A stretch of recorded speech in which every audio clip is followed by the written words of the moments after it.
Para kanino ka bumabangon?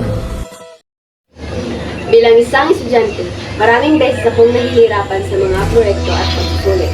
Sa tuwing ako'y napapagod, nandyan ang Nescafe. Ang bawat tasa ay nagbibigay sa akin ng lakas at inspirasyon. Para sa akin, ang Nescafe hindi lang basta kape dahil kasama ito sa aking bawat hakbang ng aking pag-aaral.